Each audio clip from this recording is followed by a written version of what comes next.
So as of midnight Eastern time, the government shutdown has now become the longest in U.S. history, 36 days. And right now, there's no end really in sight.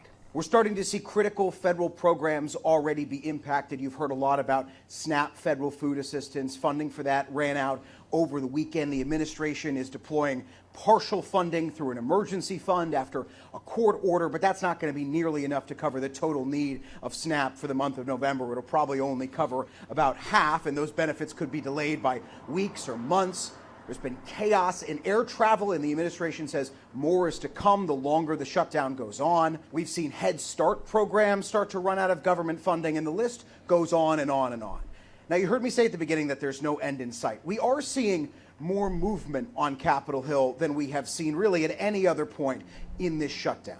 Republicans are projecting confidence that Democrats this week might come to some kind of an agreement. Remember, Democrats have been holding firm. They want an extension of Obamacare tax credits that are set to expire, and when they do expire, they'll cause premiums for some 20 million Americans who get their insurance through the ACA, Obamacare, to skyrocket. Democrats have been holding firm for an extension of Obamacare tax credits that are set to expire, and if they do expire, they could cause premiums for about 20 million Americans who get their insurance through the Affordable Care Act to skyrocket.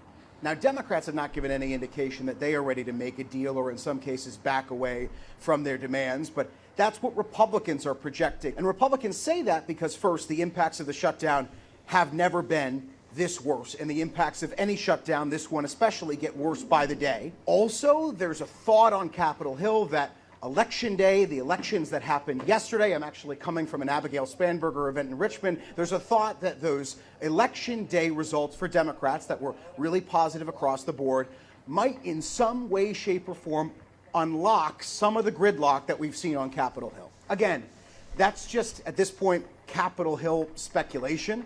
The shutdown drags on, and it has now broken the record.